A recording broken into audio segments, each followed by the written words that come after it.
各位朋友，俗话说不怕没好事儿，就怕没好人呐。战争贩子英国的前首相金毛，都侮辱了狗这个词儿了。约翰逊到了台湾，台湾危矣啊！馆长正在努力的做两岸的和平大使，避免战火。可是呢，赖清德当局加劲儿作死啊！金毛现在到了台湾，怂恿赖清德快独立干啊！那个大家都知道啊，金毛这个货这条老狗以前的时候，俄乌战争就是他在后边一个劲儿的拱火，是吧？然后呢，后来呢，把英国的民脂民膏全给了乌克兰，这中间有了巨大的回扣吧？因为最近爆出来乌克兰在这个接受战争物资方面的贪腐高达了 30%到40%，这是乌克兰的媒体已经把人抓了。金毛把英国的那么多钱送到了乌克兰这孙子后来让英国人给赶下台了。赶下台之后，这个孙子到处世界各地的去贩卖这个战争，终于贩卖到台湾去了这孙子被英国给弄下台以后，他得捞钱怎么捞钱打仗他才能捞钱。这孙子跑到台湾去，然后呢说我支持你台独赖清德，我给你说服欧洲去，让他们给你军火，这里边不就有钱了吗对吧？那跑到台湾去呢，赖清德还不得给他2个狗粮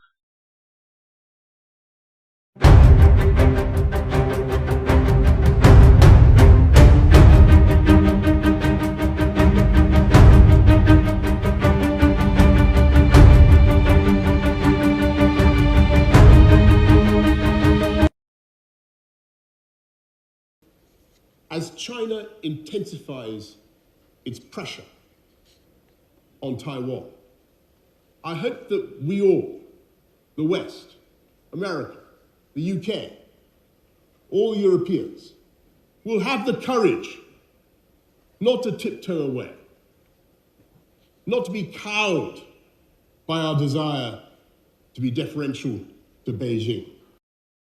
And when Putin invaded Ukraine in February 2022, he did not expect that by now Russia would have sustained 1 million casualties with 250,000 dead, did he? The war has been appalling for the poor and blameless people of Ukraine. It's been a disaster for the world.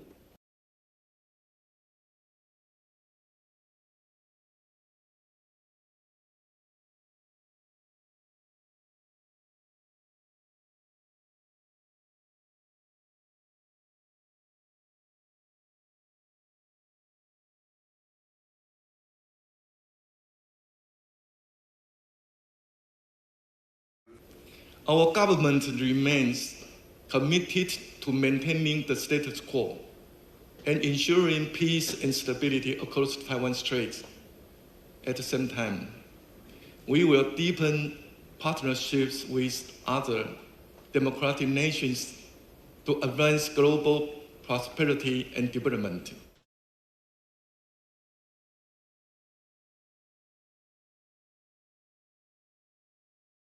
这条金毛老狗，这是让赖清德赶快蹦，赖清德还真吃这一套，赖清德也蹦起来了。结果呢，这个国台办还是那个回复台独只能是死路一条。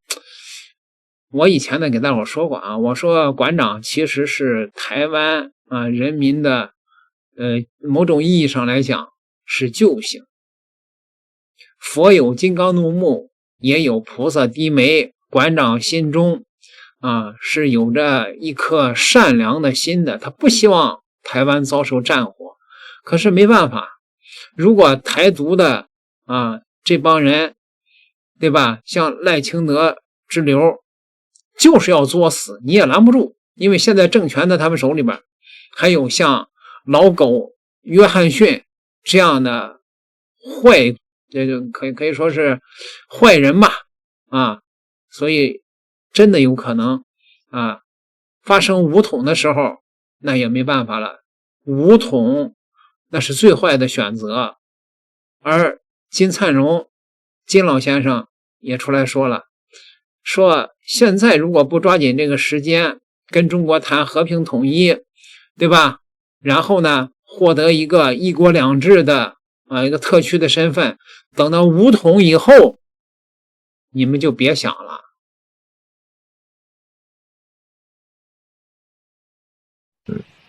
实际上，台湾问题呢，应该是中华民族伟大复兴当中一个极特殊的问题。为什么说它特殊呢？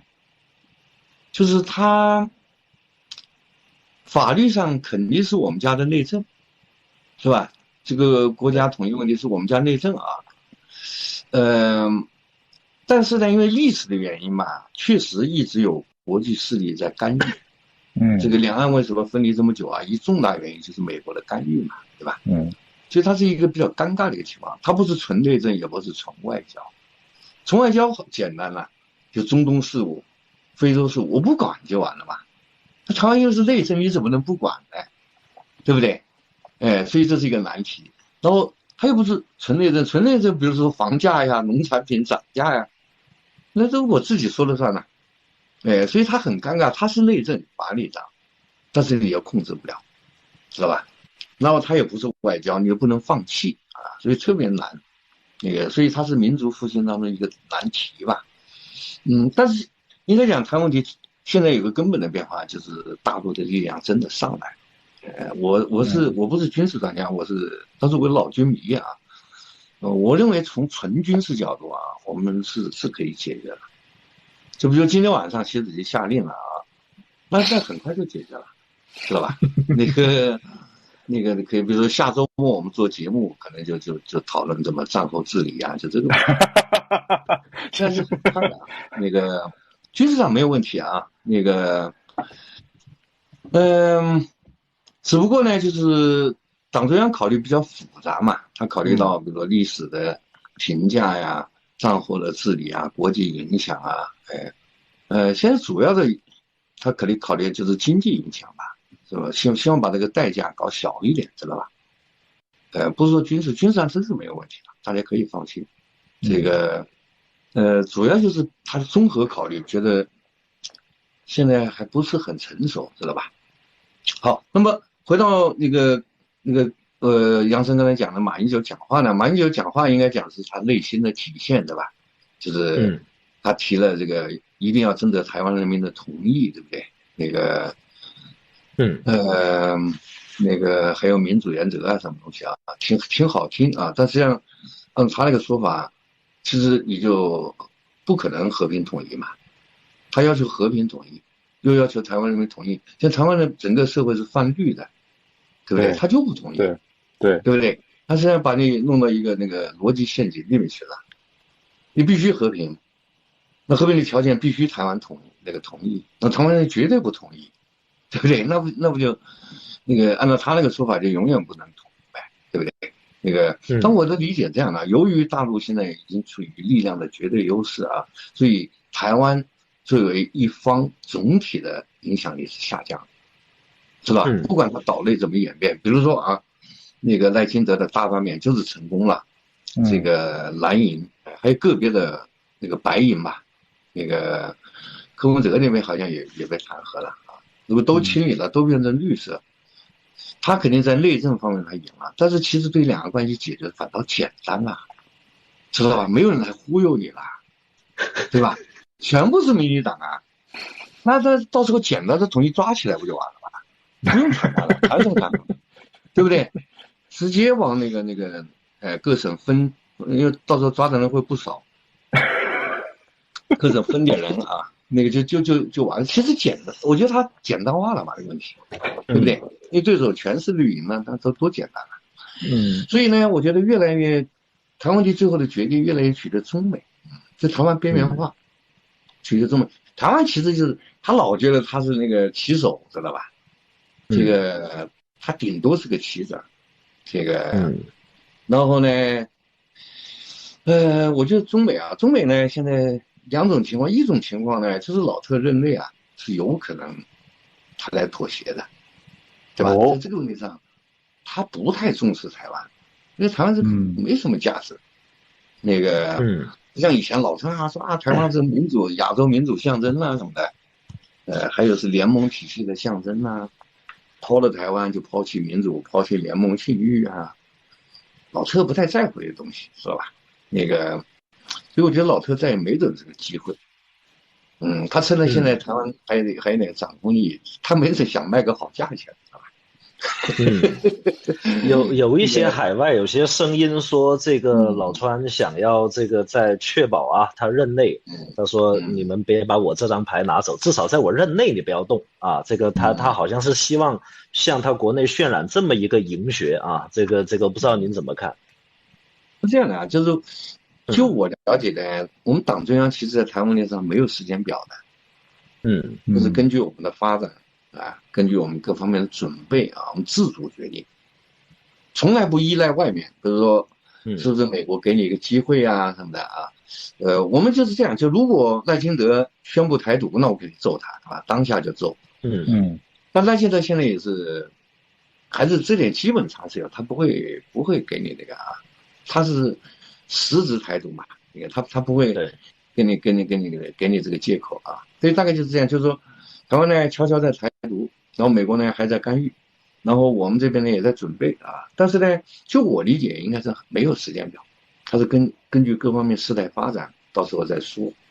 但是很多人注意到美国人一直说我们是27年动手，对吧？就建军100年的时候要动手，对这个。所以现在信息比较乱啊，美国人说啊，你有时间表27年动手啊，我了解现在中央至少没有明确的时间表，对吧？所以我也不敢做特别明确的预测，我只能说呢，就是从态势上讲，我们这边呢，军事上解决台湾问题能力肯定是够了，可能有些网民不信，因为有些网民还是觉得俄罗斯军事力量比我们强，对吧？俄罗斯在乌克兰打成这个鬼样子，所以对我们就不信任啊，这个肯定是不对的。逻辑是这样的，就是俄军打得很拉胯，是吧？跟我们印象当中的苏联红军表现那个判若两人、判若两国，这很好解释。苏联有极其强大的重工业啊，知道吧？30年代，斯大林用比较残酷的手段啊，从比较贫穷的俄罗斯社会，是吧，集中了资源，然后又利用美国30年代那个经济危机嘛，人才啊、资本啊、技术都搞过去，那个，所以他在很短的时间建构起当时应该讲世界上都相当不错的重工业，凭借这个重工业击败了法西斯德国，凭借这个重工业在2战后跟整个西方搞冷战吧，但是。91年苏联解体之后，俄罗斯独立，俄罗斯犯了什么错误啊？去工业化，是吧？从叶利钦开始的，一个伟大的工业化的俄罗斯已经没有了。在美国战略家心目当中，俄罗斯什么国家？俄罗斯是拥有核武器的沙特阿拉伯子了嘛？你没有工业的，肯定不会打仗的呀。所以现在俄军，你看他的那个基础骨干，是不是都是那个？苏联留下来的，对不对？大炮啊、飞机啊、导弹啊，但是信息时代的东西就没有了呀，对不对？知道吧？就是被谁打的？被北约的无人机系统打的。2万美元的无人机可以打掉你500美元的坦克，知道吧？这就是俄罗斯打得不好的原因，知道吧？它的工业没了，所以它的军队一定是不行的。现在俄国回过来了。就是他现在无人机生产的总量已经超过了北约，对不对？所以他现在活过来了。就是他国防工业部分恢复了，这个恢复是神秘的东方大国起了作用啊，知道吧？真的吗？真的吗？这个有道理，我觉得是印度干的，对。印度说正是在下，正是在下。那个那么中国大陆是不是拥有人类历史上最强大的工业？对不对？所以基于这个事实，那我军事力量大家完全可以放心啊。原来呢，我有一点担心什么呢？你新装备很多，这个训练也不错啊，但是没有实战呢。但是不是5月7号到10号，巴基斯坦吧，这个实战了吧，效果非常好吧，对不对？巴基斯坦是我们训练的徒弟啊，对不对？徒弟就如此，你说师傅怎么样啊？对不对？可以的啊，所以这总之就是台湾问题是不是能这么说啊？就是由于中国大陆工业化成功了，军事现代化成功了啊，这军事上没有绝对的优势。那个，面对这么一个新情况呢，那个一个可能就是美国就真妥协了，是吧？而且老特这个人呢，我觉得妥协可能性挺大的，对吧？当然有一个可能就是说，他的周边那帮人影响他。那周边人都是非常反华的，卢比奥就是典型，对吧？对，那个都非常反华，所以他也可能跟中国硬杠，两个可能性都有，交易的可能性有，硬杠的可能性有，所以我的主张这样的啊，就是说台湾这边他爱怎么弄怎么弄，对吧？作为一个因素，它其实已经是作用很小了，那么首先还是要应对美国嘛，美国那边呢，如果他愿意谈，我觉得也可以抓这个机会。对不对？如果老特亲自主导愿意谈，那个我觉得可以抓这个机会，这个可以谈一谈，减少那个代价。但是我们要充分做好美国全面干预下的这个准备，是吧？这样我们就立于不败之地嘛，对不对？软的硬的我们都不怕啊。那个，最后还是下一个结论，就是说，截止到今天，应该讲中央从来没有宣布那个时间表。是吧？现在网上炒的很多的27年解决问题，那是美国人定的时间表，知道吧？这个，但是呢，虽然没有时间表，但从态势上讲吧，台湾问题我觉得是快解决了，在走向解决。因为赖清德现在这种种种倒行逆施，绿色恐怖吧，就抓人，统派他真正抓人，高安国将军什么的，你不是号称民主自由吗？人家讲点意见，你怎么抓他？怎么你们搞特务统治了嘛？他在岛内越来越疯狂，知道吧？然后美国那帮那个右派呢，好像也越来越大胆吧？是不是？现在美国媒体承认了，有500美军嘛，在岛内培训嘛，所以等于是美国越线嘛，赖清德也在越线啊。所以结论这样的，因为台湾是三方游戏，中国大陆、中国台湾和美国，我们这边还是很冷静啊，而且越来越自信。但是他们两个家伙天天在找死啊，对不对？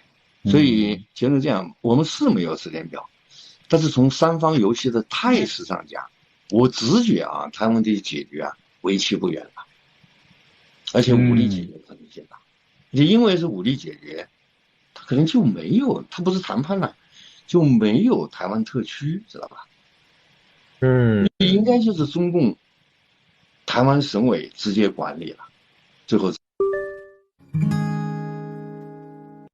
所以啊，这个台湾真的需要一个张学良啊，台湾有血性的人是吧？哪位组织冲进总统府把赖清德绑了，这才是最好的选择，对吗？